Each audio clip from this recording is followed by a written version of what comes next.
50 साल की उम्र के बाद हेल्थ एंड फिटनेस या सेहत व तंदुरुस्ती की जो अहमियत होती है ज़िंदगी में, वो मालो दौलत या फिर मटेरियल सक्सेस से बहुत ज़्यादा हो जाती है। बल्कि ये ज़्यादा बड़ा स्टेटस सिंबल समझा जाता है हेल्थ एंड फिटनेस को, और हेल्थ एंड फिटनेस को कामयाबी और खुशकिस्मती की बड़ी अलामत समझा जाता है 50 के बाद। लेकिन अगर आप हेल्थ एंड फिटनेस चाहते हैं, सेहत व तंदुरुस्ती चाहते हैं 50 साल की उम्र पे, तो आपको सफ़र शुरू करने पड़ेगा 40 साल की उम्र से ही, ताकि आप रेगुलर एक्सरसाइज करें, अपनी खुराक का ख्याल करें, अपनी नींद का ख्याल करें, ताकि जब आप 50 को पहुँचें तो आपको कोई बहुत बड़ी मेजर बीमारी जैसे diabetes, high blood pressure, high uric acid, high cholesterol ना हो। कुछ तो ऐसी बीमारियां हैं जो कि आपकी फैमिली में रन करती हैं, जैसे ज़ियाबितस या हाई ब्लड प्रेशर, उसको तो आप कंट्रोल नहीं कर पाएंगे, लेकिन किसी हद तक आप उसके जो इफ़ेक्ट्स हैं उनको कम कर सकते हैं वर्जिश से, अच्छी खुराक से और नींद पूरा करने से। अगर आप किसी ऐसी महफ़िल में बैठें जहाँ पे ऐसे लोग बैठे हों जिनकी उम्र 50 से ज़्यादा हो, तो आप अक्सर उनको इन बातों पे ज़्यादा फोकस करते नज़र आएंगे कि उनको क्या बीमारियां हैं और उनके क्या इलाज करवा रहे हैं।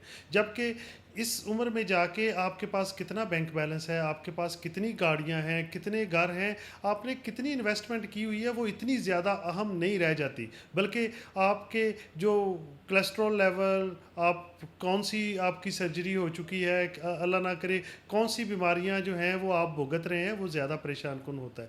तो इसलिए यंग लोगों को चाहिए कि जब आप 50 साल पे पहुँचें तो आप जिस तरह इन्वेस्टमेंट की जाती है, इसी तरह आप अपनी सेहत में इन्वेस्टमेंट करें, ताकि आप उस वक़्त तक पहुँचते पहुँचते अपने आप को फ़िट रख पाएँ और अपने आप को बड़ा चुस्त रख पाएँ। क्योंकि रिटायरमेंट के बाद अगर आप किसी से पूछें कि रिटायर होके क्या आप करना चाहते हैं, तो हमारे माशरे में अक्सर लोग कहते हैं कि रिटायर होने के बाद मैं नमाज व रोज़ा, हज उम्रा करना चाहता हूँ। कुछ लोग कहेंगे कि मैं दुनिया की सैर करना चाह रहा हूँ। कुछ लोग चाहते हैं कि वो अपने पोते पोतियों, नवासे नवासियों के साथ वक़्त गुज़ारें। इन सारी चीज़ों के लिए आपको हेल्थ एंड फिटनेस ज़्यादा ज़रूरी है, और हेल्थ एंड फिटनेस नहीं होगी तो फिर आप ये सब कुछ एंजॉय नहीं कर सकेंगे। अगर आप बीमार हैं तो आपका ज़्यादा वक़्त तो इसी परेशानी में गुज़र जाएगा कि आप अपना इलाज कैसे करेंगे।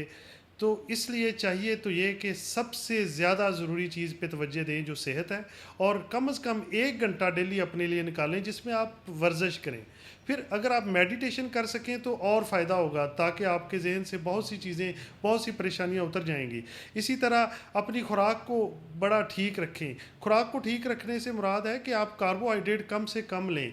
खाना आप थोड़ी विंडो में खाएं, 12 घंटे या 16 घंटे की विंडो में खाना ना खाएं, बल्कि आप 8 घंटे की विंडो में खाना खाएं। बाकी वक्त आपके जिस्म को मिलना चाहिए ताकि वो आपकी जो एक्सेसिव फ़ैट है उसको इस्तेमाल कर सके, ताकि जिगर से चर्बी उतर सके, ताकि आपका कोलेस्ट्रॉल इस्तेमाल हो सके।